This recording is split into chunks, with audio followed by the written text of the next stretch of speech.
Assalamualaikum warahmatullahi wabarakatuh. Perkenalkan, nama saya Milah Atmimlana dengan NIM 2460108. Di sini saya akan menjelaskan materi, ayat-ayat dan hadis-hadis tentang dasar-dasar ekonomi. Ekonomi berasal dari bahasa Yunani yang berasal dari dua suku kata, yakni oikos dan nomos. Nah, oikos sendiri ini berarti rumah tangga dan nomos ini berarti mengatur atau mengelola. Nah, dapat diartikan ekonomi ini berarti cara untuk mengatur atau mengelola rumah tangga.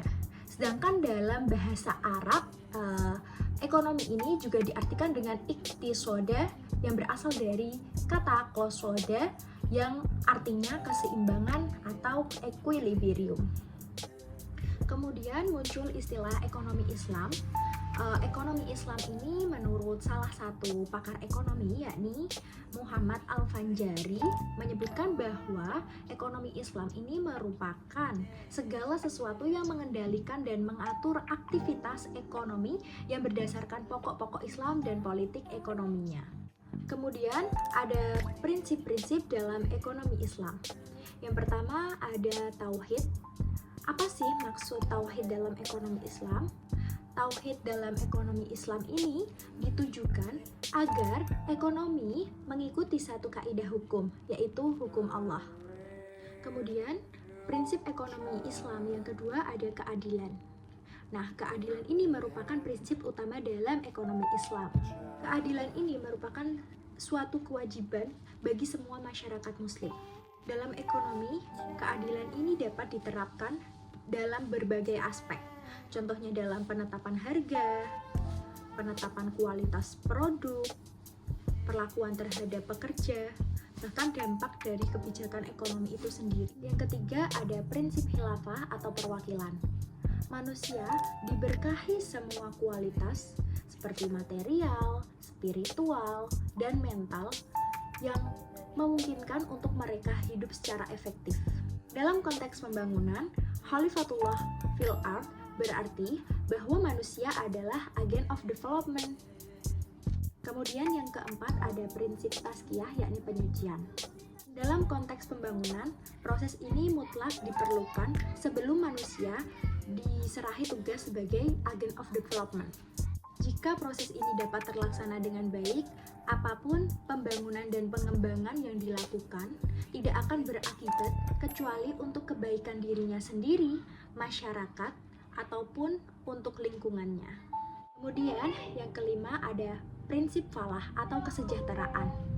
Prinsip falah ini merupakan konsep tentang sukses dalam Islam. Dalam konsep ini, apapun keberhasilan yang kita capai selama di dunia akan berkontribusi untuk keberhasilan ketika di akhirat nanti, selama keberhasilan yang kita capai sesuai dengan petunjuk Allah Subhanahu wa Ta'ala. Kemudian kita akan melanjutkan tentang aktivitas-aktivitas ekonomi yang mencakup produksi, konsumsi, dan juga distribusi. Nah, yang pertama ada produksi. Produksi dalam ekonomi ini diartikan sebagai kegiatan untuk menciptakan manfaat baik di masa kini maupun masa mendatang. Produksi ini juga dapat diartikan sebagai kegiatan manusia dalam menghasilkan barang atau jasa yang selanjutnya akan dimanfaatkan oleh konsumen. Dalam konteks ekonomi Islam, produksi juga diartikan sebagai usaha manusia dalam memperbaiki tidak hanya dalam kondisi fisiknya atau materialnya, melainkan dalam hal moralitasnya juga. Hal ini dilaksanakan untuk mencapai tujuan hidup, yakni untuk mendapatkan keberuntungan di dunia dan kebahagiaan di akhirat.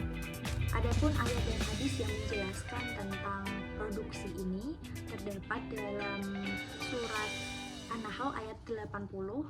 Bismillahirrahmanirrahim. Wallahu ja'ala lakum min buyutikum sakana wa ja'ala lakum min juludil an'ami buyutan tastakhifunaha yawma dha'nikum wa yawma iqamatikum wa min aswafiha wa awbariha wa ash'ariha atathaw wa mata'an ilahin.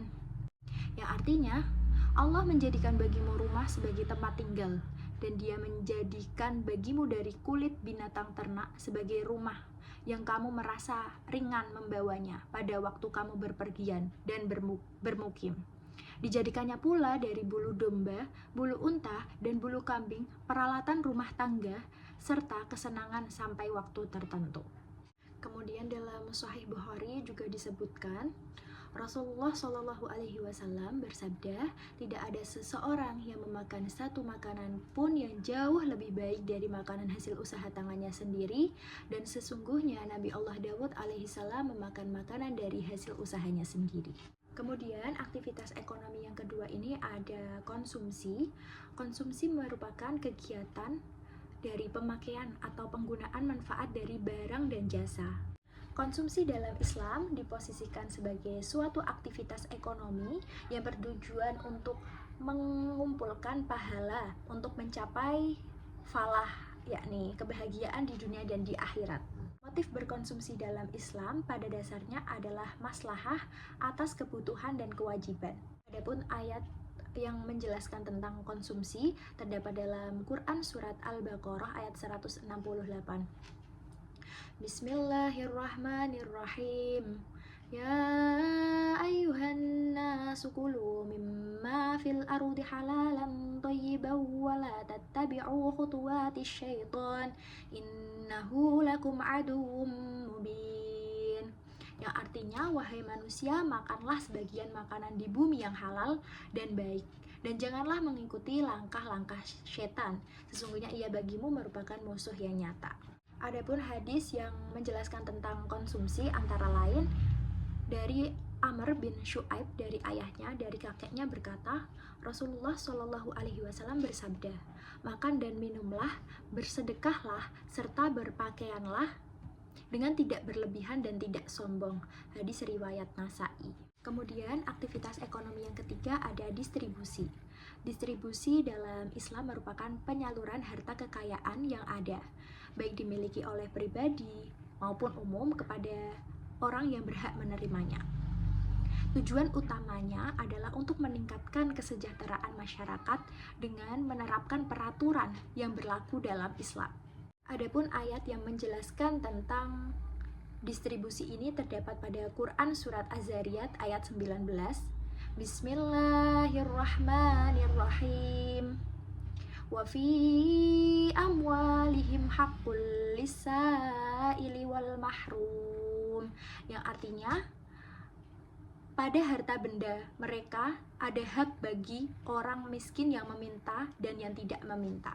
Ada juga hadis riwayat Ahmad yang artinya, siapa saja yang melakukan penimbunan untuk mendapatkan harga yang paling tinggi dengan tujuan mengecoh orang Islam, maka termasuk perbuatan yang salah.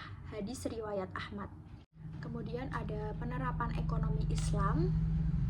Yang pertama ada keadilan. Keadilan merupakan prinsip utama dalam ekonomi Islam. Adapun ayat-ayat yang menjelaskan tentang prinsip keadilan terdapat pada surat Az-Zariyat ayat 19. Bismillahirrahmanirrahim. Wa fi amwalihim haqqul lisaili wal mahrum. Yang artinya, pada harta benda mereka ada hak bagi orang miskin yang meminta dan yang tidak meminta. Ayat-ayat ekonomi dalam Al-Quran menekankan pentingnya distribusi kekayaan yang adil, termasuk zakat dan sedekah kepada orang yang membutuhkan.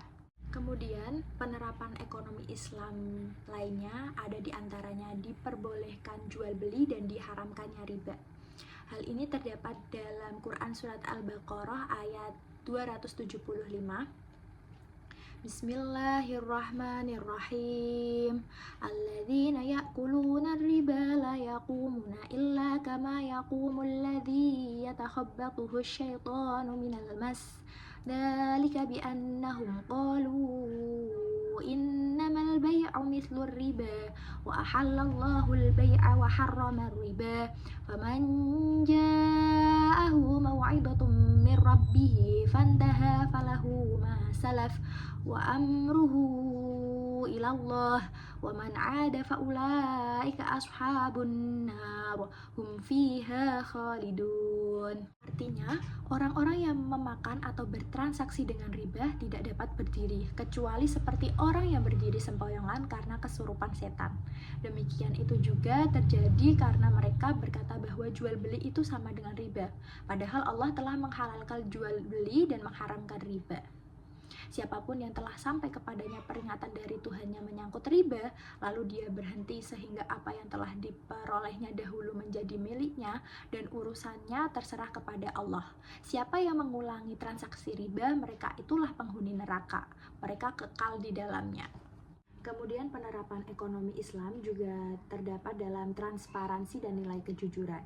Hal ini sebagaimana yang tercantum dalam Quran surat Asy-Syu'ara ayat 181 sampai 183. Bismillahirrahmanirrahim. Auful kaila wa la takunu minal mukhsirin wazinu bil qistasil mustaqim wa la tabkhasun nasa asya'ahum wa la ta'thaw fil ardi mufsidin, yang artinya sempurnakanlah takaran dan janganlah kamu termasuk orang-orang yang merugikan orang lain. Timbanglah dengan timbangan yang benar. Janganlah kamu merugikan manusia dengan mengurangi hak-haknya dan janganlah membuat kerusakan di bumi. Kemudian penerapan dalam ekonomi Islam yakni ada penghindaran pemborosan atau israf. Ajaran Islam menekankan pentingnya sikap sederhana dan rasa puas atau qanaah dalam kehidupan agar menghindari pemborosan. Umat muslim dihimbau untuk bertindak secara bijak, hemat, dan efisien dalam penggunaan harta yang dimiliki. Adapun dilarangnya sikap boros ini telah dijelaskan dalam Quran surat Al-Isra ayat 26 sampai 27. Bismillahirrahmanirrahim. Wa ati dzal qurba haqqahu wal miskin wa ba'nas sabili wa la tubadzir tabdzira innal mubadzirina kanu ikhwanas syayatin wa kana asyaitanu lirabbih kafura, yang artinya berikanlah kepada kerabat dekat haknya, juga kepada orang miskin dan orang yang dalam perjalanan. Janganlah kamu menghambur-hamburkan hartamu secara boros. Sesungguhnya para pemboros itu adalah saudara-saudara setan dan setan itu sangat ingkar kepada Tuhannya. Cukup sekian materi yang dapat saya sampaikan tentang ayat-ayat dan hadis-hadis tentang dasar-dasar ekonomi. Kurang lebihnya mohon maaf. Terima kasih dan semoga bermanfaat.